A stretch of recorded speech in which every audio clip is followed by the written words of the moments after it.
રાજકોટ શહેરમાં વધુ એક મારામારીની ઘટના સામે આવી। 80 ફૂટ રોડ પર ચાલતી સિટી બસના ડ્રાઈવર અને વાહન ચાલક વચ્ચે મારામારી થઈ। આ મારામારીનો વિડીયો પણ વાયરલ થયો છે। તમે જોઈ શકો છો કે સિટી બસના ડ્રાઈવર અને વાહન ચાલક કેવી રીતે જાહેર રસ્તા પર મારામારી કરી રહ્યા છે, જાણે કોઈ અસામાજિક તત્વ હોય એ પ્રકારનું વર્તન કરી રહ્યા છે।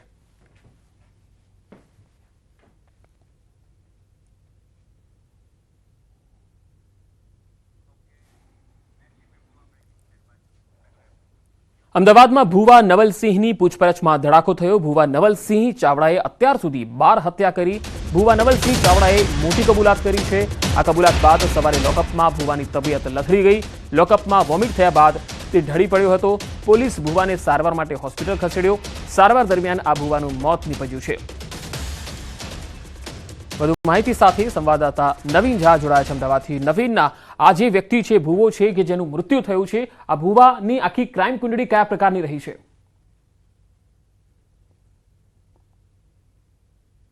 પંકજ, ખૂબ જ મોટો ચોંકાવનારો ખુલાસો કહી શકાય કે એક ફિલ્મી સ્ટાઇલની રીતે આખો ઘટનાક્રમ છે।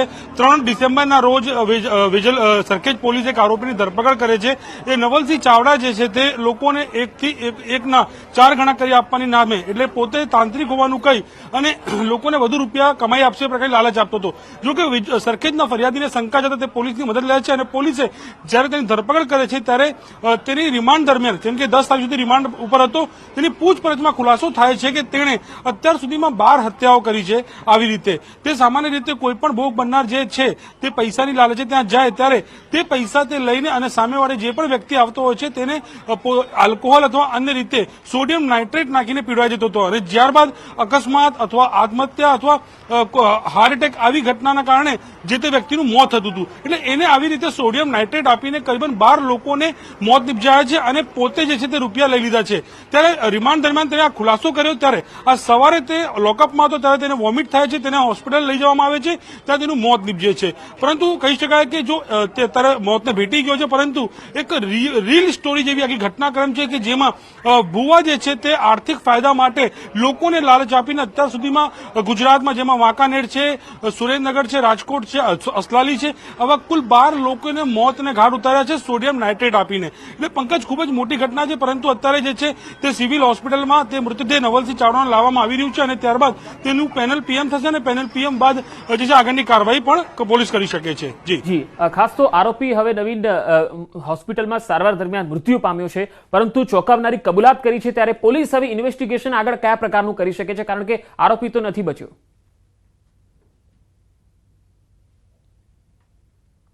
જી પંકજ, અત્યારે જે આરોપી છે તેનું જે મઢ હતું વઢવાણમાં, ત્યાં પોલીસે તપાસ કરી, સર્ચ ઓપરેશન પણ કર્યું। સાથોસાથ આ જે જગ્યાથી સોડિયમ નાઇટ્રેટ લાવતો હતો, એટલે કે જે જગ્યા, જે દુકાનમાંથી, તે દુકાનનું પણ પંચનામું અને જે નિવેદન લેવામાં આવ્યું છે દુકાન માલિકનું કે તે કેટલી વખત સોડિયમ નાઇટ્રેટ લઈ ગયો છે। સાથોસાથ જે તમામ લોકોને મોત થયા છે તે લોકોના પરિવારજનોના નિવેદન લેવાની પણ કામગીરી પોલીસ દ્વારા કરવામાં આવશે, કારણ કે આ એક હત્યા છે, જે ઠંડા કડે છે કોઈ પણ વ્યક્તિને પૈસાની લાલચે હત્યા કરવામાં આવે આ પ્રકારની આ ઘટના છે। એટલે કે એ તમામ પરિવારજનો છે જે લોકો આ ઘટનામાં મોતને ભેટ્યા છે, તેમના પરિવારજનોના નિવેદન જે છે તે પોલીસ દ્વારા લેવામાં આવશે। ક્યારે ઘટના બની છે, કોણ ભોગ બનનાર છે અને કેટલા રૂપિયા તેને અત્યાર સુધીમાં આવી રીતે બનાવ્યા હતા, તે તમામ પ્રકારની માહિતી એકત્રિત કરવામાં આવશે। પરંતુ આરોપી અત્યારે જે છે તે મોતને ભેટી ગયો છે, ત્યારે અન્ય કોઈ સંડોવાયેલા છે કે કેમ તે દિશામાં પણ તપાસ કરવામાં આવશે। જી નવીન, આભાર માહિતી આપવા માટે। અરવલ્લીના ભિલોડામાં અસામાજિક તત્વોનો આતંક સામે આવ્યો। બિરસા મુંડા સર્કલ પર 5 કારોના કાચ તોડ્યા। રાત્રિ દરમિયાન અસામાજિક તત્વોનો આતંક અહીંયા જોવા મળ્યો। પાર્ક કરેલી ગાડીઓને નુકસાન પહોંચાડ્યું હતું। આ તસવીરોમાં તમે જોઈ શકો છો કે અસામાજિક તત્વો કેટલા બેફામ છે। જૂનાગઢમાં અસામાજિક તત્વો પણ બેફામ બની ગયા છે। અહીંયા તોફાની તત્વોએ પોલીસની જીપના કાચ તોડ્યા। એમની હિંમત જુઓ કે પોલીસની જીપના કાચ પણ તોડી જાય છે। તોફાની તત્વોએ બેલ્ટથી જીપના કાચ તોડ્યા। રસ્તા વચ્ચે પડેલા બાઇકને હટાવવાનું કહેતા તેઓ ઉશ્કેરાઈ ગયા અને પોલીસ સાથે જ અભદ્ર વર્તન કર્યું। આ મામલે પોલીસે ધૈર્ય ઓડેદરા અને પારસ વાઘ નામના આરોપી સામે ગુનો દાખલ કર્યો છે। દ્વારકાના રૂપેણ બંદર પર થયેલ જૂથ અથડામણ મામલે કાર્યવાહી થઈ છે। દ્વારકા પોલીસ 20 જેટલા લોકોની ધરપકડ કરી છે। સ્થાનિક માછીમાર અને આયાતી માછીમારના જૂથ વચ્ચે હોડી પાર્ક કરવાની બાબતે બબાલ થઈ ગઈ। બંને પક્ષો તરફથી લાકડી પાઇપ જેવા હથિયારો સાથે મારામારી થઈ। અથડામણમાં 14 જેટલા લોકો ઇજાગ્રસ્ત થતા સારવાર હેઠળ ખસેડાયા હતા। સમગ્ર મામલે પોલીસે કેટલાક ફરાર આરોપીઓની શોધખોળ હાથ ધરી છે। 14 જેટલા લોકોને સામાન્યથી લઈ અને ગંભીર જેવી ઈજાઓ થયેલી, જે લોકો સારવાર હેઠળ છે. અત્યાર સુધીમાં કુલ 20 આરોપીની ધરપકડ કરી લેવામાં આવેલી છે. 9 જેવા સારવાર હેઠળ છે અને એકાદ વ્યક્તિ ફરાર છે, જેમને સત્વરે ઝડપી અને આગળની કાર્યવાહી કરવામાં આવશે. રાજ્યના વધુ સમાચારો જોઈશું. હાલ રોકાઈશું એક બ્રેક માટે.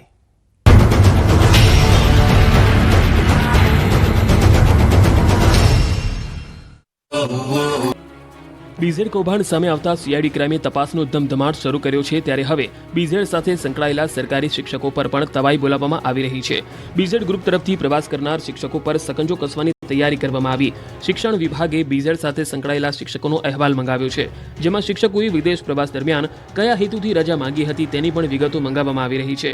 કૌભાંડ બહાર આવતા જ કેટલાક શિક્ષકોના વિડીયો વાયરલ થયા. તે શિક્ષકોના પણ નિવેદનો લેવામાં આવશે. તપાસમાં એ પણ સામે આવ્યું છે કે વિદેશ પ્રવાસે જવાનું બતાવ્યા વિના જ શિક્ષકોએ રજા મંજૂર કરાવી લીધી. શિક્ષણ વિભાગ એક્શનમાં આવતા જ શાળાઓ દ્વારા જિલ્લા શિક્ષણ અધિકારીને સંપૂર્ણ અહેવાલ મોકલી દેવામાં આવ્યો છે, જેને લઈને બીઝેડ સાથે સંકળાયેલા શિક્ષકો ફોન સ્વિચ ઓફ કરી ભૂગર્ભમાં ઉતરી ગયા છે. આ તરફ બીઝેડના એજન્ટ અને સંચાલક વચ્ચેનો કથિત વિડીયો સામે આવ્યો, જેમાં 1 લાખ સામે 2,97,000ના વળતરની લાલચ આપવાની વાત કરવામાં આવી રહી છે. રોકાણ પર એજન્ટ દ્વારા 27 માસ સુધી વળતર ચૂકવવાની પણ લાલચ આપવામાં આવતી હોવાનો ઉલ્લેખ કરાઈ રહ્યો છે.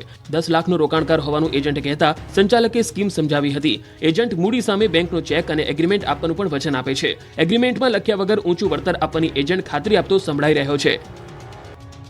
અમદાવાદના શહેર કોટડામાં તોડફોડ કરનાર 5 શખ્સોને ઝડપી લીધા. પોલીસે તમામ આરોપીને સાથે રાખી જાહેરમાં સરભરા કરી હતી. સાથે જ ઘટના સ્થળે લઈ જઈ પંચનામું કર્યું. 5 ડિસેમ્બરની મોડી રાત્રે 9 જેટલા શખ્સોએ શહેર કોટડાના પંડિતનગરમાં હથિયાર વડે વાહનોમાં તોડફોડ કરી હતી.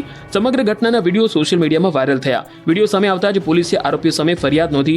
પોલીસે ઉમેશ પટણી, સાહેણ પટણી, મેહુલ પટણી, સુરેશ પટણી સહિત એક કિશોરને ઝડપી લીધો, જ્યારે અન્ય આરોપીઓને ઝડપી લેવા કવાયત હાથ ધરી. પોલીસ તપાસમાં સામે આવ્યું કે 9 જેટલા શખ્સોએ વરઘોડામાં થયેલા ઝઘડાની અદાવત રાખીને લોકોમાં ધાક ઊભી કરવા હથિયારો સાથે તોડફોડ કરી હતી. લગ્ન પ્રસંગના મંડપ, ખુરશી તેમજ સ્પીકરમાં તલવાર અને લાકડીઓ વડે તોડફોડ કરી હતી, જેના વિડીયો વાયરલ થયા હતા. આ સાથે જ આરોપીઓએ વાહનમાં તોડફોડ કરી હતી, જેના કારણે સ્થાનિકોમાં ઘટનાને લઈને રોષ ફેલાયો. હાલ તો પોલીસે આરોપીઓની વધુ પૂછપરછ શરૂ કરી છે. રાજકોટમાં હવે દાદાગીરી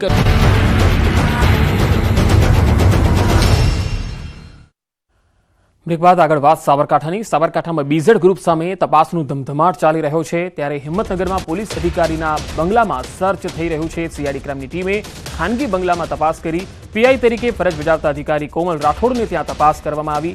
હિંમતનગર ઈડર રોડ પર આવેલા પીઆઈના બંગલામાં તપાસ કરવામાં આવી. સર્ચમાં કોઈ શંકાસ્પદ વસ્તુ હાથ ન લાગી હોવાનું સૂત્રો જણાવી રહ્યા છે. પીઆઈ પાસે રહેલી બ્લેક વૈભવી કાર પણ ગાયબ છે. ભૂપેન્દ્ર ઝાલાના કર્મચારીના નામે ખરીદાયેલી કાર ભેટમાં અપાઈ હોવાની આશંકા છે. હાલમાં કારને લઈ સીઆઈડી ક્રાઇમ તપાસ કરી રહી છે. કોમલ રાઠોડને હાલમાં જ પીઆઈ તરીકે પ્રમોશન મળ્યું છે. હજુ તેમણે પોસ્ટિંગ લીધું નથી. તેઓ 1.5 મહિનાથી રજા પર છે. 4 દિવસ પહેલા સીઆઈડીએ તપાસ કરી. અગાઉ કૌભાંડી ભૂપેન્દ્ર ઝાલા સાથે સૌથી વધુ વાતચીતનો રેકોર્ડ કોલ ડિટેલ હતી અને તેના આધારે પૂછપરછ કરાઈ હતી. જે બંગલો છે તે તેના પિતાના નામે છે.